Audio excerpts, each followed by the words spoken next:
Hello, this is the first lecture of cpe439, and this is the RTOS course, a real-time operating system course. So what I want to do here is just kind of, I guess, pre-warn you about what's going on. This video doesn't include the syllabus in here, it includes everything else. So the first thing I'll do in class is go over the syllabus, and then I will just kind of present the material in this. So we're missing the syllabus in this one. So the word of the day, abstraction. A way of simplifying a concept by removing some of the details involved. And so presents a little bit of a problem for me. I'm a really low-level guy, and I've noticed that microcontroller applications have been abstracted to quite a high level. So I'm very uncomfortable with that, and I will express the ramifications in upcoming slides in a second here. Okay, so the last time I've actually taught this course before, and it was actually 15 years ago, or 14 years ago, in spring of 2012. And that was, for better or worse, that was the last time I really worked with hardcore microcontrollers. So it was a different world back then. The microcontroller was very simple. We were using an Atmel part. The IDE was extremely simple. It did not have any options for hardware debugging unless you bought another separate part for it, which was, I think it was about $150 at the time, so no one did it. The assembly language, the Atmel part, was really understandable. And then pretty much every aspect of the C code was extremely understandable. It just was not that complicated, including, one of the first things it did was, put the stack pointer somewhere. You actually saw that in the code. So this is the bad news, and I don't want to fake anyone out on this stuff. I'm just not where I want to be with this course. I had bigger plans for it, but it's just time-wise, I just didn't get there. So I'm actually new with the IDE and learning stuff all the time about it. I'm new with the hardware abstraction layer. The microcontroller hardware is quite, I don't know, more complicated than I'm used to. I'm still coming up to speed on that, particularly the interrupt architecture. And that comes up next. Architecture, interrupt architecture, I'm just kind of doing it. I just don't like doing it without understanding it. I haven't had enough time to spend understanding it. And so once again, feel uncomfortable with that. I do know the topics I want to present, but I don't really know how to support those with experiments as of yet. Like I said, it was a different world back last time I used this. I'm not exactly sure what I'm going to do with all this stuff. Okay, so I wish it was more planned out, but it just simply is not. So the good news is embedded systems, I left it 15 years ago just due to personal issues, but those personal issues are gone. Embedded systems is what I always wanted to do, particularly up at RTOS level.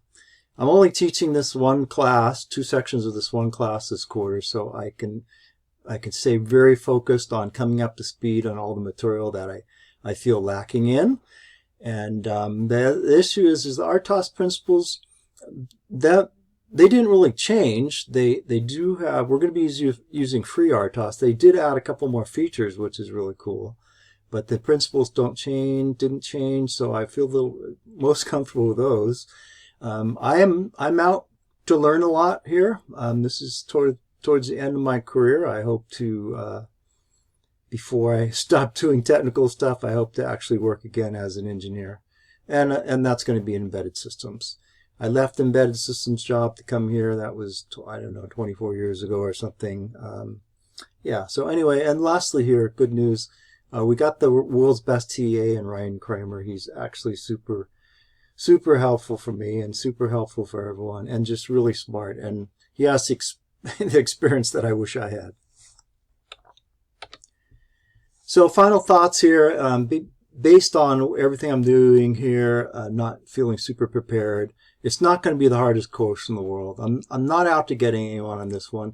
This is a technical elective, and everyone's here because they want to be here.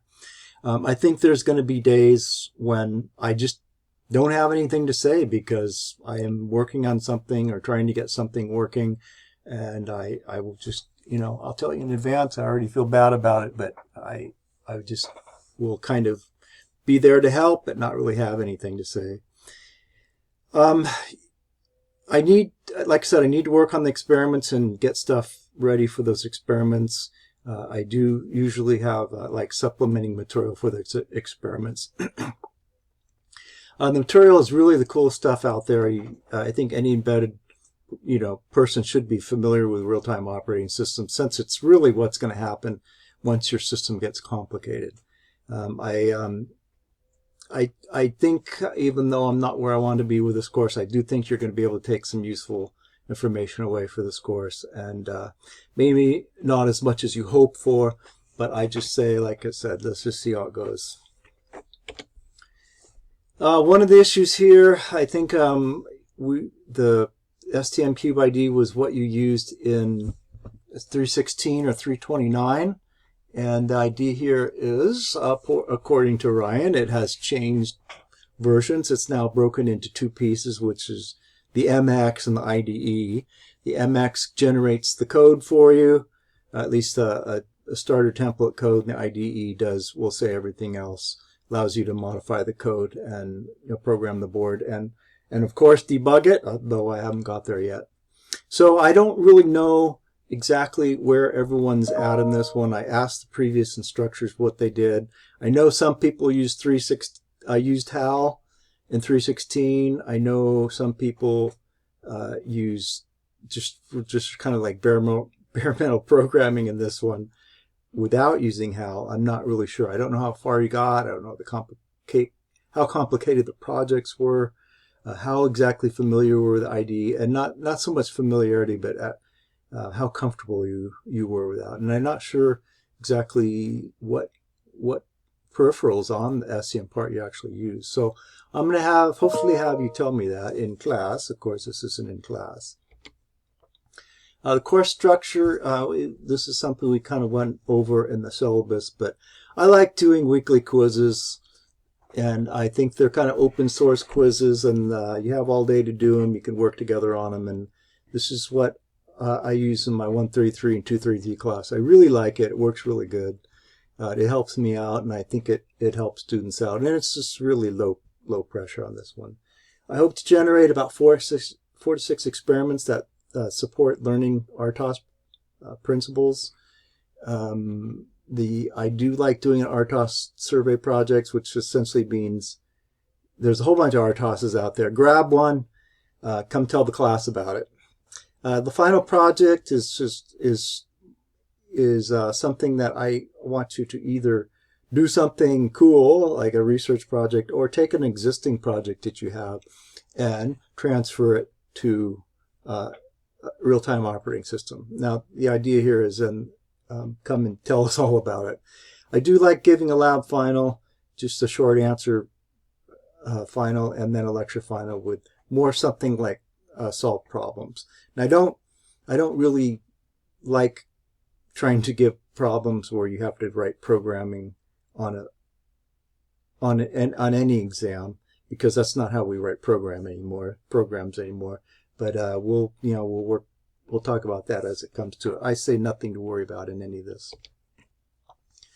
So this is my embedded systems overview. We started out, well, just essentially digital design. That was our first course. It was the act of designing a circuit to solve a problem. So 133, we designed circuits, and those circuits were under hardware control. In 233, we were actually designing a microcontroller, and those circuits were under low-level program control, and this was essentially assembly language. In 316 or 329, you were designing digital circuits, and they were under, we'll say, high-level program control, which was essentially C programming. So the circuits in general, they all did the same thing. They waited for an input and then reacted accordingly, typically with outputs. So that is an embedded system. It's just a specialized computer that does a dedicated function. Once again, it just reacts to inputs, and then probably kicks out an output. So the what was nice about these things that you probably don't know it is that these things that these embedded systems did were very nicely, I don't know, parsed into little sections of things that it did, and they were, relatively independent. But the idea here is what we're going to do is refer to those little sections of independent stuff as tasks. Okay, forevermore, what the software that we're going to be working with is going to be working with tasks. So anyway, cpe439, it was pretty easy. Generally speaking, we only had one task. cpe239, at least the way I taught it, we never had more than two tasks. I did cover interrupts in my 233 class. I know a lot of people didn't, but the issue is still really easy because, one task is for the foreground, one was for the background. It worked really nice. So one was for the main code, one was for the interrupt. 316, I'm assuming you had multiple tasks. And once you start getting into multiple tasks, it gets complicated. Okay, then the more tasks you have, the more things it needs to do, the more complicated it's going to become. So the really problematic thing in the complications, I mean, it's essentially easy to handle, but it's hard to handle and keep the response times short. So, and the issue is that you got an embedded system now that has to handle multiple tasks, and what you did, even in 133, is you were writing operating systems, and my definition of an operating system is essentially an interface between, we'll say, the outside world and the hardware. So, you might have written code, you might have designed some type of hardware for it, such as 133, and it worked really nice because things were relatively simple. Essentially, the simplicity of what you did kind of made the notion of time constraints not a big issue. Okay, so we have embedded systems now. You got many tasks, and typically we have one microcontroller to handle those tasks. So the notion is that at any given time, the microcontroller can only be dealing with one task. So what you have here is, it's going to be complicated. Now, if it's dealing with one task and it has to take a lot of time dealing with that one, some of your other tasks are going to take a hit in response time. So the real-time operating system is going to, we'll say, handle some of this for us. And the idea here is, there's a definition of that. The idea is it's going to do what we want it to do, but it's going to give us the ability to prioritize the important stuff and give the processor the allow the processor to give computation time to the important tasks and not so much the unimportant tasks. So if the unimportant task there, we don't want it to stop an important task from doing its thing. So the RTOS itself, it's an extra layer of code that essentially provides tools that make handling multiple tasks very manageable. And really, this thing still is make the tasks manageable in the sense that we're not hurting the response time of anything. So we did, what we're trying to do here is take these tasks and assign them priorities. Okay, and once we assign it a priority, we're going to always make sure that the most important task, if it needs to do something, has the ability to do that. You don't want the microcontroller to get stuck doing something that's not important. So the RTOS, really the big thing in the RTOS is it allows you to define tasks and assign priorities to those tasks. The software itself kind of guarantees that the most important task is always going to be running, but not at the cost of the other tasks. Time-wise, yes, but the other tasks are going to get run, but the most important task is always going to be run first. So embedded systems, you got two ways of handling, we'll say, input, and The idea here is it's either polling or interrupt driven. Now, the notion here is you ask yourself, well, aren't the interrupts higher priority anyway? Isn't that the priority we're looking for? Well, yes and no. Sometimes you don't have the option of connecting, events to an interrupt.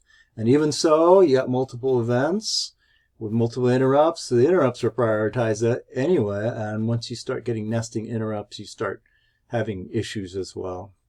So, you got other issues here. What you need to do stuff. I mean, do you do it in the interrupt or not? I mean, the interrupt service routine or not? Sure. I mean, nothing's stopping you. But typically speaking, when you're in the interrupt service routine, your other interrupts are disabled and your response time is going to take a hit. Okay, and then so you do some deferred processing of the event, blah, blah, blah. Well, how? Which one is going to be processed first? So once again, it's going to be based on the priority you assign to those tasks. So real-time operating system, real quick overview here is it allows you to, it's trying to give you the appearance of multitasking. So multitasking means there's multiple processors working simultaneously. We don't have that. We got one processor handling multiple tasks. So there's only one task being processed at any given time, but we're trying to make it appear like, we have multiple processors on there. So essentially the tools generally we're talking about here in the RTOS are just function calls associated with the RTOS, and then really the goal here is to make sure the most important event gets processed first. So here anyway, your mission in 439, should you choose to stay in this class as unorganized as it is, understand the problems and be able to create solutions for that using an RTOS and using all the tools available, the RTOS and the IDE to create a working, happy system here. So lastly, I thought this was important because a couple of reasons this is what I'm grappling with. And generally speaking, last time I worked with this, we didn't have this vendor supplied CMSIS, SimSys, and HAL layer. Okay, so these are abstracted functions and there's like a bajillion of them. They do practically anything, but the way they do it is a little bit not, it's abstracted quite high, and I'm really uncomfortable with it. And so I'm getting to know more and more about this, but I'm still not there yet. So what you see is the kernel, the RTOS, the kernel is essentially the operating system, and the RTOS code itself is working with these higher level vendor supplied functions, blah, blah, blah, as well as working with a lower microcontroller and peripherals to do what you want. But this is the issue I'm running into now. This SimSys, which is Cortex, microcontroller, blah, blah, blah, blah. I can't even remember it now. I should know that. It is a way to genericize the operations of the RTOS kernel. Okay, so now, once again, what in my brief forays into the Cube IDE, what it's doing is it's using these SimSys functions and not the free RTOS functions. So once again, it's a little bit higher level abstractions that very, very uncomfortable to me as of yet, but I'm sure as I get to working with it, it'll be more comfortable. But I'm just kind of pre-warning on this. But anyway, this is the software stack. This is all the firmware code that helps you build an application here. That's all, folks.